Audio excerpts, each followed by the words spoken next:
धन्यवाद अध्यक्ष जी। कल महामहिम राज्यपाल जी का भाषण सुना। आज बड़े व्यथित मन से, बड़े दुखी मन से यह अपनी बात रख रहा हूं। लगभग 1 साल हो गया और जहां हम खड़े थे, मैं पहली बार का विधायक हूं, बड़ी उम्मीद लेके आया था कि जो यहां पर बोलेंगे, बातें सुनेंगे। आपको देखा, प्रहलाद पटेल जी को देखा, कैलाश विजयवर्गीय को देखा और वरिष्ठ लोगों को देखा तो लगा कि काम बड़ी आसानी से हो जाएंगे। मैं जो यहां पे बोलूंगा वो होगा। बिजली, पानी, सड़क, जहां पर 1 साल पहले खड़ा था वहीं पे खड़ा हूं। पानी की समस्या की बात करें तो लगातार नल जल योजना की हमने यहां बात करी। कैलाश विजयवर्गीय जी ने पिछली बार आश्वासन दिया कि एक समिति बनाएंगे जिले की, जिसमें विधायकों को भी रखेंगे और वो जाएंगे गांव जाके देखेंगे कि क्या स्थिति है। 1 साल में कोई भी ऐसी कार्रवाई नहीं हुई। ठेकेदार अपनी मनमर्जी से काम करे जा रहे हैं। पूरे विभाग का हर कर्मचारी अपने मनमर्जी से काम किया रहा है। एक भी नल में, टोंटी में से पानी नहीं निकल रहा, लेकिन अभी तक कोई कार्रवाई नहीं हुई। 1 साल से हम प्रत्येक विधानसभा में इस प्रश्न को लगाते हैं, उत्तर मिल जाता है कार्रवाई जारी है, हो रहा है, होगा होगा। कब होगा आज तक पता नहीं चल पाया है। ऐसे ही माननीय अध्यक्ष जी, विकलांग लोग हैं जिनके दोनों पैर खराब होते हैं, उनको 60% का सर्टिफिकेट पकड़ा दिया है। 80-90%, 100% के आपने सर्टिफिकेट दे दिए। जिनके लेकिन दोनों पैर नहीं है, आज तक उन लोगों को साइकिल दे पाए 1 साल में हम। बड़ी शर्म आती है। वो लोग हमारे पास में आते हैं कि आप भैया विधायक जी हो, ये हमको साइकिल तो दिला दो। तो अध्यक्ष जी हमको साइकिल नहीं दिला पा रहे हैं। इस पे मेरा बहुत अनुरोध है सदन से कि ये बड़ी संवेदनशील बात है कि जिन लोगों के दोनों पैर नहीं है, हमें आंखों से दिख रहा है, घसीटते आ रहे हैं अपने घर पे, लेकिन हम उनको साइकिल दिला पा रहे हैं। अध्यक्ष जी इस पे कुछ कार्रवाई करें। कहीं खाद नहीं मिल रहा है, जब खाद मांगने आते हैं तो लठियां पड़ रही हैं, डंडे पड़ रहे हैं। किसान अपनी फसल बेचने आता है तो घंटों घंटों, दिनों दिनों तक लाइन में लगा रहता है। मेरा अनुरोध है आपसे कि जो खरीदी केंद्र है उनकी संख्या बढ़ाई जाए। माननीय अध्यक्ष जी, जो राज्यपाल जी ने भाषण दिया, पेज नंबर 9 पे हमने अस्पतालों की बातें सुनी। हमारे जोरा कैलाश में अस्पताल बने, लेकिन में डॉक्टर नहीं है, स्टाफ नहीं है, दवाइयां नहीं है। अभी नया अस्पताल का उद्घाटन आपने किया, लेकिन उसमें 50%, 50% वहां पे डॉक्टर उपलब्ध नहीं है। वहां पे महिलाओं की डॉक्टर 3 महीने से नहीं है। जब डिलीवरी होने आती है तो वो वहां पे पहले आती है और फिर मुरैना पहुंचाई जाती है। आप समझ सकते हैं कितनी गंभीर बात है। अगर 3 महीने से अगर वहां पे डॉक्टर नहीं है तो कैसे क्या व्यवस्था हो रही होगी।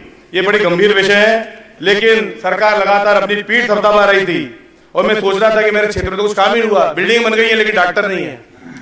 यहां पर घोषणा हुई अटल एक्सप्रेस वे की। माननीय अध्यक्ष जी, पहले आपने घोषणा करी थी कि आप भीड़ में से इस सड़क को निकालेंगे। हमने बड़ा स्वागत किया, कई उत्साह मने की बहुत बढ़िया काम हो रहा है। लेकिन ये उपजाऊ भूमि में से अगर सड़क को निकालेंगे तो ये किसान कहां जाएंगे? जो सीमांत किसान है वो कहां जाएंगे? मेरा आपसे अनुरोध है, निवेदन है कि इसमें गंभीरता से हमें विचार करना होगा। अगर हमने इनको लोगों को आज बेरोजगार कर दिया तो आने वाले समय में हमें कोई माफ नहीं करेगा। वो जो भीड़ पड़ा है हजारों एकड़ का, उस भीड़ का सड़क निकालिए, स्वागत है आपका। ऐसे ही आपने सोलर प्लांट का एक योजना ला दी, सबने तारीफ करी, बहुत बड़ा सोलर प्लांट बन रहा है, प्रदेश का सबसे बड़ा सोलर प्लांट बन रहा है। गोचर की भूमि कहां जाएगी? जो गौएं घूम रही हैं, जो पशुधन इधर उधर घूम रहा है, वो कहां जाएगा? आपने अगर हमारी 25,000 बीघा जमीन ले ली और जमीन पे जहां पर लग जाएगा सोलर प्लांट तो जमीन में से पानी कम हो जाएगा। वहां के किसान कहां जाएंगे? वहां के लोग कहां जाएंगे? इस बारे में किसी ने कोई चर्चा नहीं करी। मैं फिर कहना चाहता हूं कि जो हमारा बीहड़ का एरिया है, चंबल के पास का जो बीहड़ का एरिया है, लाखों एकड़ भूमि वहां पर खाली पड़ी हुई है। वो दीजिए ना उद्योगपतियों को, अडानी अंबानी को हमारी उपजाऊ जमीन देने की अपेक्षा वो दीजिए जमीनों को, तो वहां पर उसका विकास भी होगा और आने वाले समय में किसान और हमारे लोग आपकी तारीफ भी करेंगे। माननीय अध्यक्ष जी, बिजली नहीं मिलती है, घंटों घंटों, दिनों दिनों लोग खड़े रहते हैं।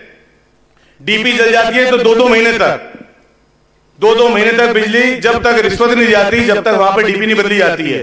तो मेरा अनुरोध है, बहुत गंभीर विषय है, इन पे आपको चिंतन करना होगा। हमारे यहां से सबसे ज्यादा सेना में लोग जाते हैं, फोर्सेज में जाते हैं, इतने लोग शहीद होते हैं, उसके बाद भी हमने मुरैना जिले में एक ट्रेनिंग सेंटर नहीं बना पाया आज तक कि जहां पर हमारे नए युवा ट्रेनिंग कर सके। मैं 1 साल में 5 बार इस सदन में मांग कर चुका हूं, लेकिन किसी के कान में आज तक जू नहीं रहेंगी, किसी को चिंता ही नहीं है। हमारे जो लोग शहीद हो जाते हैं, एक बार उसकी तारीफ कर दो, उसके बाद भूल जाओ उन लोगों को। स्कूल नहीं है, कोई व्यवस्था नहीं है। हमारे यहाँ के युवाओं के साथ इतना भेदभाव हो रहा है कि वो भर्ती देखने के लिए सागर जाते हैं, ट्रेनों में जगह नहीं मिलती, उन्हें डंडे मारे जाते हैं, भगाया जाता है। भिंड मुरैना का जितना अपमान किया जा रहा है, अध्यक्ष जी आपके होते सोते अगर हो रहा है तो ये वास्तव में हमारे लिए बहुत चिंतनीय विषय है।